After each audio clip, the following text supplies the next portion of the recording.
वो बोलती हैं तो हर कोई रुककर सुनता ही है। Shrimati Supriya Shrinate ji, chairman of social media and digital platforms of Indian National Congress, उन्हें अब मैं मंच पर सादर आमंत्रित कर रही हूं और उनसे बातचीत करने के लिए अर्चना सिंह जी को एक बार फिर से मंच पर आमंत्रित कर रही हूं।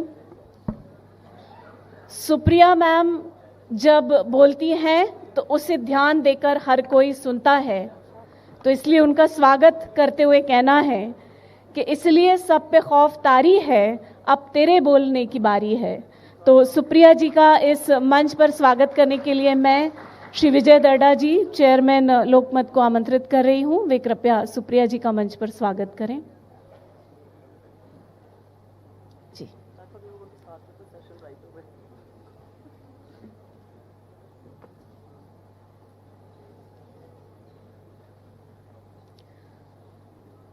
और सुप्रिया जी से सवाल करने के लिए अनुभवी पत्रकार अर्चना सिंह जी, सत्यों और तथ्यों की पड़ताल करने के लिए मशहूर, वे इस मंच पर हैं। अर्चना जी का भी एक बार पुनः स्वागत। समय कम है, बातें ज्यादा हैं, इसलिए समय न गंवाया जाए और अर्चना जी को मंच सौंपा जाए।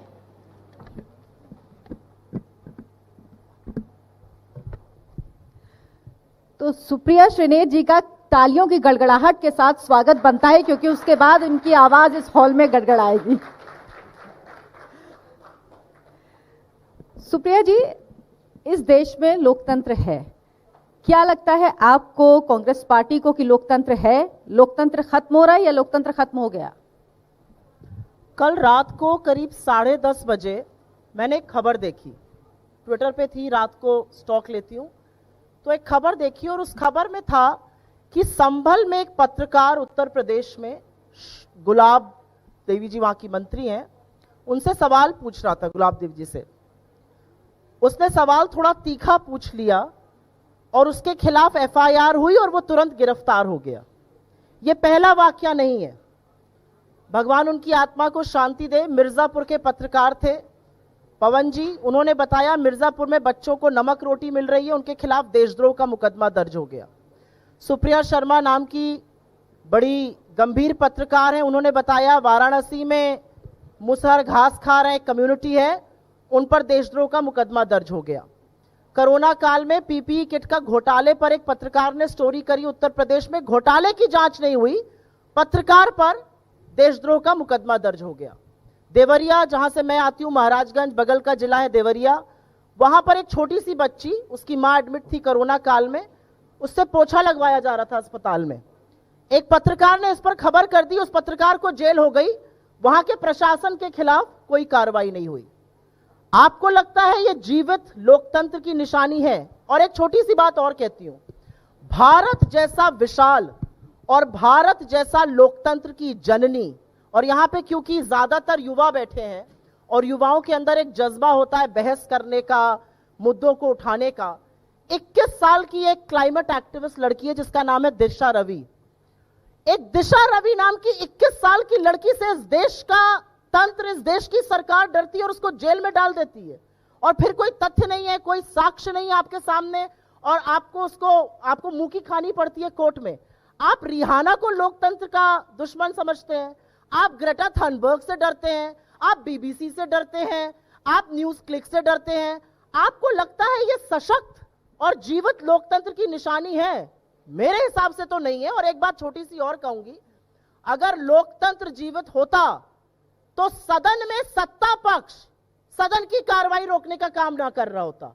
आपने कभी सुना है कि सदन में सत्ता पक्ष? मैं यहां पर बैठी थी, थोड़ा पहले आ गई थी, मैंने 3 लोगों को सुना। एक मैडम जी बोल रही थी, मिस लेखी, जिन्होंने इस देश के किसानों को, कृषकों को, अन्नदाता को मवाली कहा था। एक उसके पहले हरदीप पुरी जी बोल रहे थे, जो रोज आपकी जेब में डाका डालते हैं, ऑयल मंत्री हैं, कम नहीं करते हैं पेट्रोल डीजल, रोज आपकी जेब में डाका डालते हैं, यहां पर आके डींगे हाँकते हैं। और उससे पहले एक अनुराग गोली मारो ठाकुर हैं, जिनकी पदोन्नति इसलिए हुई क्योंकि उन्होंने मंच से गोली मारो का नारा दिया। ये लोग लोकतंत्र के प्रहरी हैं, ये हमें बताएंगे कि लोकतंत्र जीवित है या नहीं है। और नहीं, ये सवाल मैंने आपसे इसलिए नहीं पूछा बीजेपी की वजह से, इसलिए पूछा कि राहुल गांधी ने लंदन में जाके कहा कि लोकतंत्र खत्म नहीं हो रहा, लोकतंत्र खत्म हो चुका है। पहली बात, जो घटनाएं आपने बताई, क्या हमारे देश का लोकतंत्र इतना कमजोर है, उसकी नींव इतनी कमजोर है कि छोटी छोटी घटनाओं से हम ये कह दें कि देश में लोकतंत्र खत्म हो गया है? दूसरा सवाल, आपको शिकायत हो सकती है, आप असहमत हो सकते हैं, लेकिन क्या कहा जाना चाहिए, क्या उसके लिए मंच और जगह उचित होना जरूरी नहीं है? आपने बहुत बढ़िया सवाल किया और यहाँ पर बच्चे बैठे हैं, और मैं बच्चा शायद इसलिए कह रही हूं क्योंकि मेरे अपने बच्चे आप लोगों की तरह कॉलेज में हैं। नरेंद्र मोदी जी चीन गए 2015 में, शंघाई। चीन हमारा पड़ोसी मुल्क, हमारा दुश्मन नंबर 1, और वहां पर जाकर उन्होंने कहा कि हिंदुस्तान के लोग कहते हैं अरे क्या पाप हो गया जो हिंदुस्तान में जन्मे, और ऐसी बातें उन्होंने तमामों देशों में जाकर, साउथ कोरिया में, टोरंटो में, अबू धाबी में, चीन में, मॉस्को में, यूके में, यूएस में, हजारों जगह कहिए तो मैं सुनाना भी शुरू कर दूं। नहीं, मुझे नहीं याद है, मुझे नहीं पता, लेकिन मुझे ऐसा, मैंने तो ऐसा बयान नहीं सुना। अब मुझे लगता है कि क्योंकि ये अच्छा, बाद में मुझे भेज दीजिएगा, अभी अपनी बात पूरी कर लीजिए। आपके कंजम्पशन के लिए नहीं लाई हूं मैं, तो यहाँ के लोगों के कंजम्पशन के लिए लाई हूं, और क्योंकि यहाँ के कंजम्पशन के लिए लाई हूं तो आशा करती हूं कि बच्चों को सुनना भी चाहिए। डूब गए, छोड़ो यार, अरे भगवान बचाए भाई, पता नहीं पिछले जन्म में क्या पाप किए हम हिंदुस्तान में पैदा हुए। पता नहीं पिछले जन्म में क्या पाप किए हम हिंदुस्तान में पैदा हुए। एक मिनट, ये 140 करोड़ हिंदुस्तानियों का, मैं मोदी जी को अपना भी प्रधानमंत्री मानती हूं, और जब मेरे प्रधानमंत्री विदेश जाकर कहते हैं कि हमसे क्या पाप हुआ, हम हिंदुस्तान में पैदा हुए, इससे बड़े दुर्भाग्य की बात और कोई नहीं हो सकती। और एक मिनट, सुप्रिया जी, राहुल गांधी जी पे एक बार, एक मिनट, नो, आपने राहुल गांधी जी पे सवाल पूछा, उसका जवाब पहले देती हूँ। राहुल गांधी जी ने क्या कहा, आपने वो स्पीच सुनी है? पूरी सुनी, जितना उन्होंने बोला है मैंने, क्योंकि मुझे लगता है कि आप मुझसे सवाल पूछ रही हैं, मैं आपसे 2 सवाल ऑडियंस के सामने रख देती हूं। हिंदुस्तान का लोकतंत्र विश्व के लिए सौगात है। It is Indian democracy is a public good. America और चीन इस दुनिया को 2 भागों में बांट रहे हैं। वहां पर भारत का, महात्मा गांधी के मूल्यों का और भारत के लोकतंत्र की एक अहम भूमिका होगी। मुझे लगता है विश्व के मानस पटल पर आप भारत के लोकतंत्र को अंकित कर रहे हैं। आप ये कह रहे हैं कि 140 करोड़ लोग जिस लोकतांत्रिक व्यवस्था में रहते हैं, वहां के लोकतंत्र की दशा बाकी लोकतंत्रों की दिशा डिसाइड करेगी। इससे बड़ा हिंदुस्तान को मानस पटल पर अंकित करने का दूसरा क्या काम होगा? मुझे तो लगता है अगर मैं आज कांग्रेस की विपक्षी पार्टियों में खड़े होकर ताली बजाऊं कि ब्रिटिश यूनिवर्सिटी में, कैम्ब्रिज यूनिवर्सिटी में, 1206 की स्थापना वाली यूनिवर्सिटी में, उनकी आंख में आंख डालकर अपने आप को लोकतंत्र का प्रहरी कहना कितनी बड़ी बात है। इससे भाजपा को क्या ऑब्जेक्शन है, मैं ये जानना चाहती हूं। और मैं आपसे एक छोटी सी बात पूछती हूं, आपको राहुल जी से ऑब्जेक्शन हो सकता है, आपको उनकी बातों से भी ऑब्जेक्शन हो सकता है, आप हर चीज का सदन में बहस क्यों नहीं करते हैं? लेकिन सिर्फ एक शर्त है, जब वो अडानी पर सवाल पूछेंगे तो आप कांपते हुए हाथों से पानी नहीं पीजिएगा, आप अडानी पर बात करिएगा। जब वो चीन पर सवाल पूछेंगे तो आप ये नहीं कहिएगा कि कोई घुसा हुआ नहीं है। जब वो महंगाई पर बात करेंगे तो आप ये नहीं कहिएगा मैं तो लहसुन प्याज नहीं खाती। जब वो बेरोजगारी पर बात करेंगे तो आप पकौड़ा तलने की सलाह नहीं दीजिएगा। मुझे ऐसा लगता है अगर आपके अंदर दम है, हौसला है, और इस तरह के जो यहां पर जबानी जमा खर्च के मुझसे पहले कुछ लोग गए, आप आइए बहस करिए ना। बहस से क्यों डरते हैं आप लोग? सदन में सरकार कार्रवाई नहीं होने दे रही है क्योंकि अडानी, एक हम लोगों, मैं यूपी से आती हूं तो पता नहीं कितने लोगों को ये लोकोक्ति समझ में आएगी, सैया भय कोतवाल तो डर काहे का। अडानी जी के ऊपर कोई बोल नहीं सकता इस देश में। अडानी का आ मोदी जी नहीं बोलेंगे, हाथ कांपते से पानी पिएंगे, 2 घंटा 40 मिनट दोनों सदनों में बोलेंगे, तो विपक्ष का क्या काम है? हम सवाल भी ना उठाएं, और हम सवाल उठाएंगे तो आप सदन की कार्रवाई स्थगित करिएगा। गजब ही मतलब परंपरा है। नहीं, ये तो है कि सदन की कार्रवाई स्थगित हो रही। क्या आपको उम्मीद थी कि बीजेपी इस तरह से सदन की कार्रवाई स्थगित करेगी, मांग करेगी राहुल गांधी के माफीनामे की, और क्या राहुल गांधी सदन में आकर इस पर अपनी बात कहेंगे? राहुल गांधी जी ने मुझे लगता है दिसंबर 2019 में दिल्ली में अपने एक रैली में कहा था, मेरा नाम राहुल गांधी है, राहुल सावरकर नहीं, और मैं माफी नहीं मांगूंगा। किस बात की माफी मांगे? भारत को सशक्त लोकतंत्र कहने की माफी मांगे। और क्यों मांगे? माफी आपको मांगनी चाहिए जब आपने चीन में जाकर कहा क्या पाप हुआ जो हिंदुस्तान में पैदा हुए। माफी आपको मांगनी चाहिए जब आपने ब्रिटेन जाके कहा 70 साल देश में कुछ नहीं हुआ। यहां पर जितने बच्चे बैठे हैं, इनके पेरेंट्स, इनके ग्रैंड पेरेंट्स, इनके टीचर्स, उन लोगों ने मेहनत करके इस देश को बनाया है। इस देश को स्वतंत्रता दिलाने का काम लोगों ने 70 साल में किया है। आप कैसे खड़े होकर बोल सकते हैं 70 साल में कुछ नहीं हुआ? I take offence to that. मैं मोदी जी को अपना प्रधानमंत्री मानती हूं। हम सब मेहनत करते हैं और हर मेहनतकश व्यक्ति कहीं ना कहीं राष्ट्र निर्माण करता है। मेरा अपना मानना है, और मैं इस बात को कह के अपना ये जवाब खत्म करती हूं, मेरा अपना मानना है कि भाजपा में कुछ लोगों का वजूद, और खास तौर से जो 2-3 लोग यहां पर मैंने सुने और देखा उनको, एक अनुराग गोली मारो ठाकुर, एक पुरी साहब, एक लेखी जी, एक स्मृति ईरानी जी, आजकल उन्होंने अपने मंत्रालय का प्रभार, जो ट्रोल मंत्रालय की मंत्री थी, वो प्रभार अनुराग ठाकुर को दे दिया। इन लोगों का अस्तित्व, इन लोगों का वजूद ही राहुल गांधी के खिलाफ आग उगलकर जहर उगलने से है। अगर ये ना करे तो इन बेचारों को इनकी पार्टी में कोई नहीं पूछ रहा है। तो मैं समझती हूं इनकी विवशता ये क्यों कर रहे हैं। राहुल गांधी इस बार अमेठी से चुनाव लड़ेंगे 2024 में या नहीं? मुझे नहीं पता, देखेंगे भविष्य के गर्त में क्या है। वो वायनाड से सांसद है। अब ये भी एक बड़ी अच्छी बात है, केरला जो है, केरल भारत का हिस्सा है। जब हम कन्याकुमारी से कश्मीर तक चल रहे थे, और मैं ये 2 मिनट में जरूर बताना चाहती हूं क्योंकि भारत जोड़ो यात्रा बहुत करीब से देखी एक सोशल मीडिया चेयरपर्सन होने के नाते, उसमें चली मैं करीब 6-7 राज्यों में मैं चली 12 में से, और जो मैंने उस यात्रा में देखा, मुझे लगता है भारतीय जनता पार्टी के लोग अगर 1 घंटे भी ऐसी यात्रा में शामिल हो जाएं तो उनका वर्ल्ड व्यू चेंज हो जाएगा। वो वाकई नफरत के बाजार में मोहब्बत की दुकान खोलने के कायल हो जाएंगे, लेकिन वो खोल नहीं सकते क्योंकि आंखों पर नफरत का चश्मा बहुत बड़ा लगा है।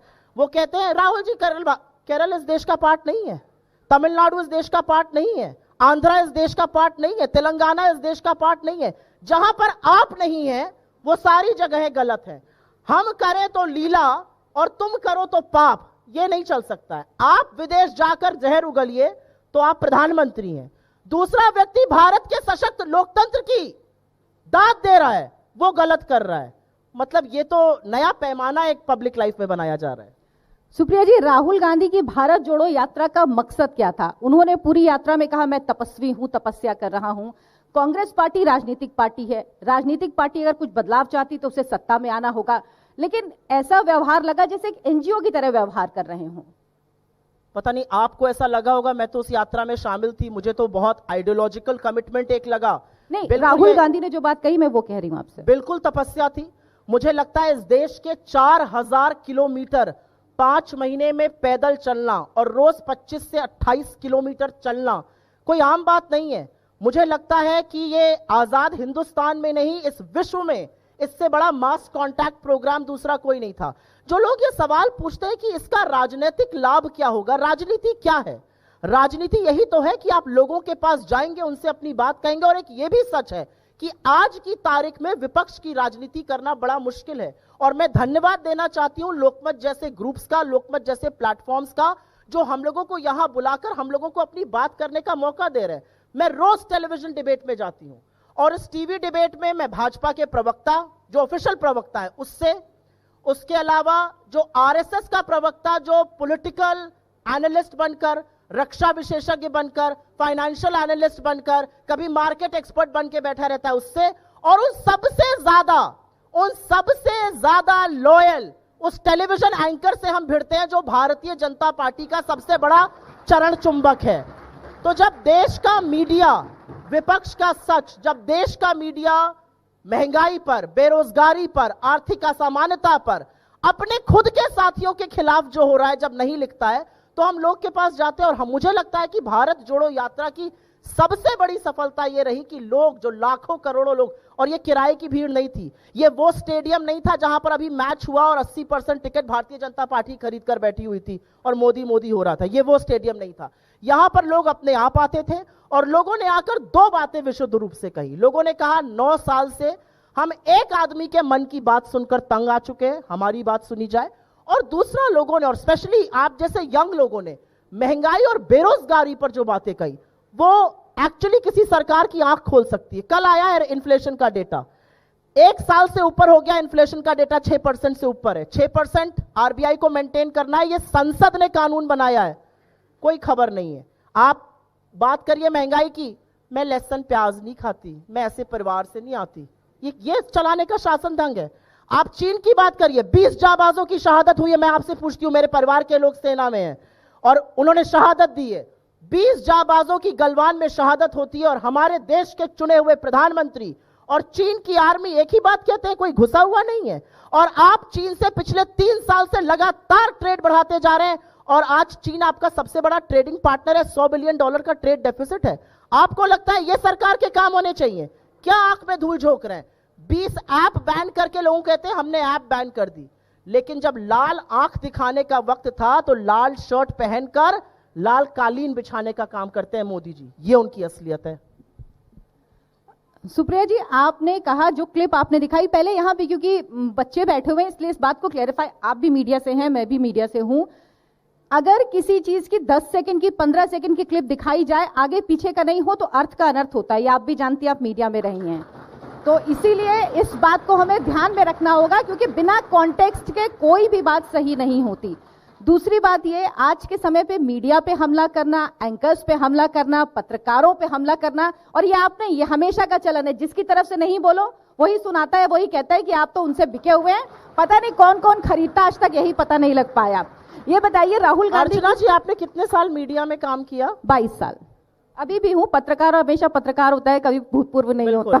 आपने 22 साल मीडिया में काम किया, आपको मीडिया की ये दयनीय दशा इससे पहले कभी इतनी दिखी थी?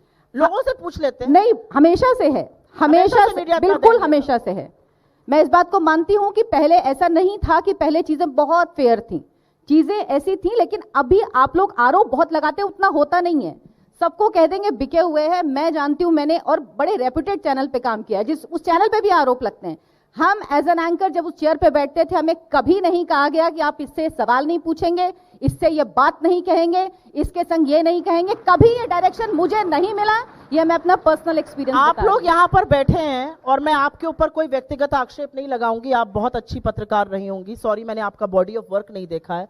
आप में से कितने लोगों को लगता है कि भारत का मीडिया निष्पक्ष है, फ्री एंड फेयर है? हाथ उठा दीजिए। 2, इतने क्राउड में 2 या 3 हाथ उठ रहे हैं। और आप में से कितनों को लगता है कि भारत का मीडिया चरण चुंबक, चरण वंदन करके पत्तलकार बन चुका है? आंसर तो ये दे रहे हैं, मुझे देने की जरूरत नहीं है। आज भारत के मीडिया की इतनी दयनीय दशा है, आज भारत के मीडिया की इतनी दयनीय दशा है कि जब इन बच्चों के भविष्य और इनकी बेरोजगारी के बारे में चर्चा करनी चाहिए, तो प्राइम टाइम के एंकर, देश के बड़े बड़े चैनल के एंकर खड़े होकर कहते हैं इन्हीं की गलती है, इनको नौकरी नहीं मिल रही है, बहुत ज्यादा खा रहे हैं इसलिए दाम बढ़ गया है। ये हो रहा है, ये प्राइम टाइम चैनल्स और प्राइम टाइम डिबेट्स पर हो रहा है। ये भारत के मीडिया की दशा है। भारत के मीडिया की ये दशा है कि जिसके पास सत्ता है, संसाधन है, तंत्र है, उससे सवाल नहीं पूछा जाएगा। सवाल आप विपक्ष से पूछिए, अच्छी बात है, पूछना भी चाहिए। सुप्रिया जी, बहुत सवाल है लेकिन समय कम है। आपका बहुत बहुत शुक्रिया। फिर कभी मौका लगा तो आपसे और बात करेंगे। बहुत बहुत शुक्रिया। बहुत बहुत धन्यवाद। और अब मैं श्री करण दर्डा जी, एग्जीक्यूटिव एंड एडिटोरियल डायरेक्टर, लोकमत को आमंत्रित करती हूँ। सुप्रिया जी को सम्मान चिन्ह प्रदान करेंगे। बेबाकी से, सच्चाई से अपनी बात सुप्रिया जी ने इस मंच पे रखी और मीडिया का पक्ष और जनता का पक्ष बहुत प्रखरता के साथ अर्चना जी ने रखा। इन सब के लिए बहुत सारी तालियां होनी चाहिए।